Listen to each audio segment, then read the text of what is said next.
What's up, everyone? Here to do the Breaker New Waves, chapter 133. And this week's chapter, it was decent, but I do have to say, man, I am very disappointed in Shiwon's skill level. Like, I'm not gonna lie to you guys, I'm very disappointed, and I seriously feel like we were definitely overhyped, like, at the end of last week's chapter.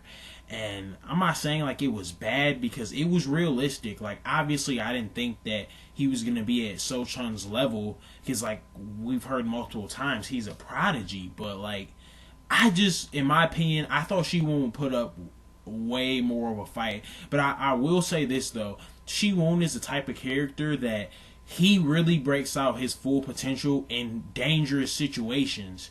And I obviously believe that, like, of course he wasn't gonna beat him or anything, but I just expected a decent fight. Like, oh my gosh, it, like, especially the way after how last week's chapter ended, and he kind of like pushed him back a little bit, and it looked like So Chun was surprised, and I just feel like honestly he hyped us because I just really didn't like that way we were hyped. But I must say there are two very important things that I want to talk about that relate to the overall plot of the story that confuse me, and also just a few questions that I have that I just want to ask you guys. What do you guys think about? But I guess I'll get into review and let you guys know what I thought about the chapter.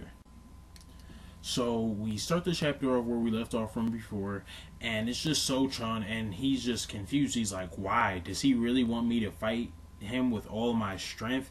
And as I said before, I just feel like they definitely gassed the shit out of us because, like, when I saw that, I was like, oh, okay, so maybe, like, Shiwon showed him something. No, not, absolutely not. He says, why is he trying so hard when he is so outclassed? Like, it makes no sense. And I was like, what was the point of him even getting so excited last chapter? But it's whatever. That's probably the only thing I have to say bad about it, just because there were some major things to the plot that were really interesting. But anyways, after that, we have So Chung and Shiwon, like, just going at it, and So Chun is just like breezing by everything like it's nothing. And he's like, oh, well, if you want me to, I'll show you what I have.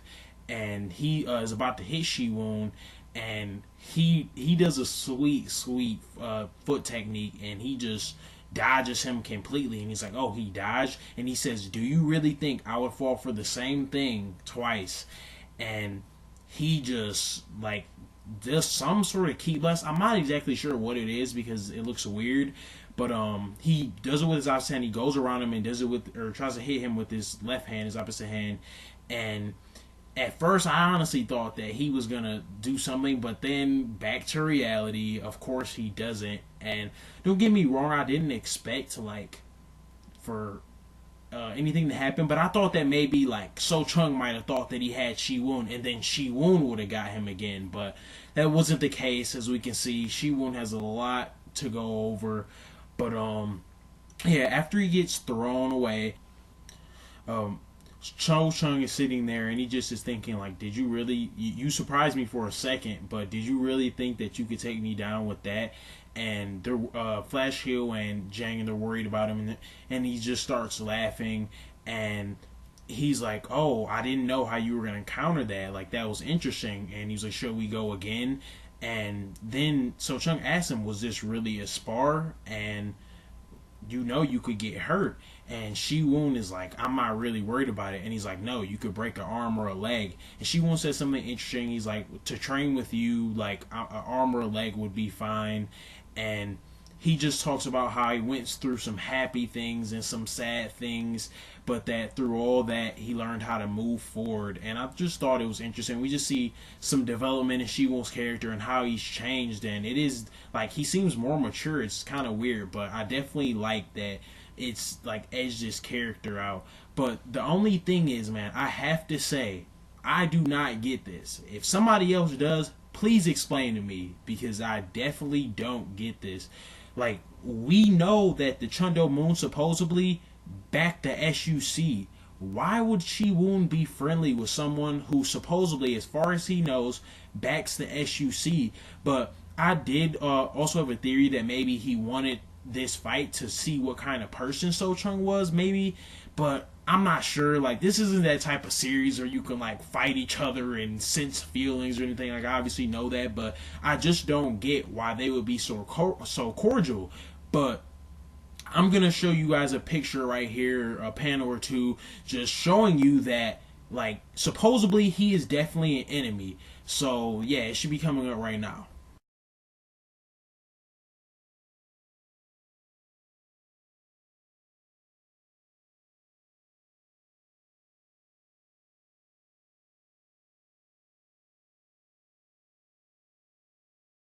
So as you can see, like, that is substantial proof. If you guys want to check that out, that's page 10, chapter 64. I would recommend reading chapter 63 before, because it's kind of what like sets him to like train like that, because the page prior to page 10 on 64, he was training with Elder Jang or Elder Jun, and he's like really mad, and that's when Elder Quan came out and said the panel that I just showed you, and he lets him know. So he clearly knows, but it just confuses me why they would be so friendly, but it's whatever. I'm not gonna look too far into it, but if you guys think otherwise, definitely let me know, because I always love hearing other people's opinion.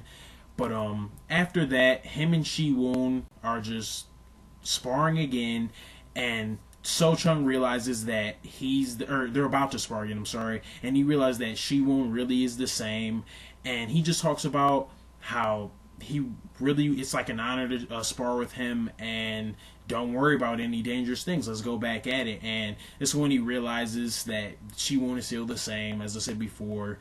And yeah, so that part, it was definitely interesting, because we got to see like clearly, I feel like they can become friends. And don't get me wrong, the only thing good that I see out of this is that he's gonna have a good sparring partner now, and somebody to get him better, because we all know that Shi Woon like rapidly evolves. But yeah, after that is when stuff gets even realer, and it's when it really caught my.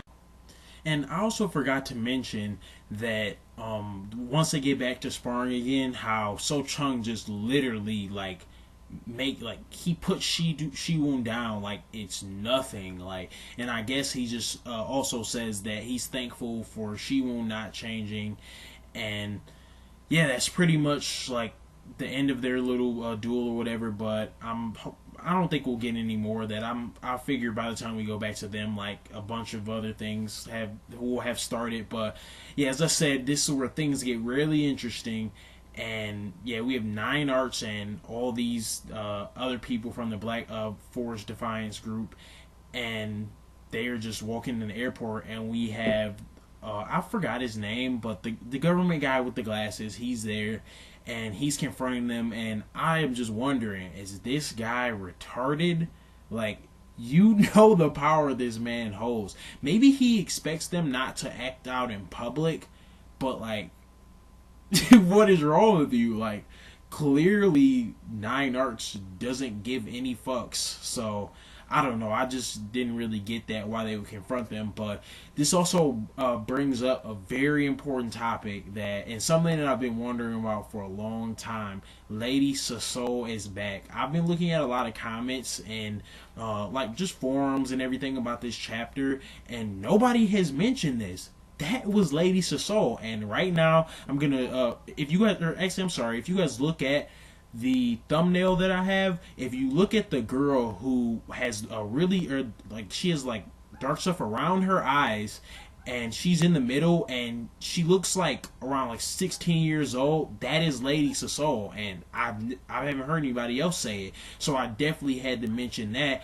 And I saw somebody, well, actually, one of my buddies, we were talking about it, and he's like, that can't be her, she doesn't look the same. But I'm about to show you guys something that I found off of the Breaker Wiki that confirms that that definitely is her.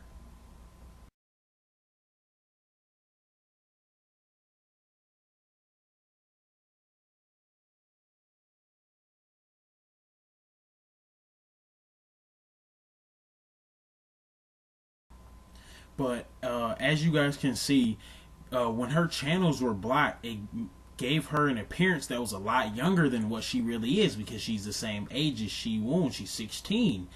And obviously now that her cheek handles are unblocked, as we saw from chapter 86 what she did, and obviously she has grown up a little bit, and I just like it brings up so many questions like in the series right now because they're finally there, they're in Seoul, so I just wonder what is going to happen, like because if they're confronting or if the government is confronting them, they're just like that, like I just don't know, like because I have obviously they can't compete with Nine Arts and the Black Defiance group, but I just really don't know what's going to happen. And also another question I wanted to ask you guys is, what do you think is going to happen to the Sun Wu clan?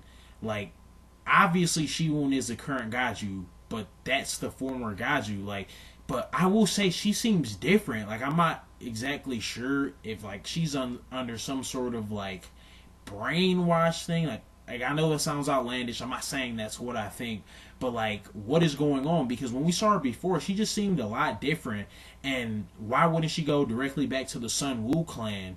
It just really just brings a lot of questions, in my opinion. Like, I'm not really sure, but I definitely am wondering, like, what is going to happen to the Sun Wu clan? Like, will she be the Gaju? And if she does decide to come back and become the Gaju, what happens to Shiwon? Like, is he still in the clan? Can he become a regular person now? But like at this point, how could you tell him to go back to regular society after all the things that the Murm world have done to him? Like, he kind of has to pay them back. Like, I feel like there's no choice, but I don't know. I definitely like am just anticipating the meeting between Nine Arts and Shiwon because obviously some people think that there will be a conflict and they will fight, but after seeing this, we all obviously know Shiwon couldn't even lay a finger on him, like, and he couldn't even touch a hair of his, like, it just wouldn't even, like, nothing would happen. But I don't know, I'm just really not sure, but definitely let me know what you guys think. Like I said, the letdown with the whole fight, that's my only issue, but it's really a personal issue. It still was a very good chapter, I think, towards the story, but just as a personal thing, I wanted to see Shiwon at a higher level for sure. But definitely let me know what you guys think. If you're watching this and you enjoyed my review, please like it, because I definitely want to get more people talking about The Breaker, because it's a series that I feel like doesn't get enough attention. So if you enjoyed my review, please like the video, and thanks.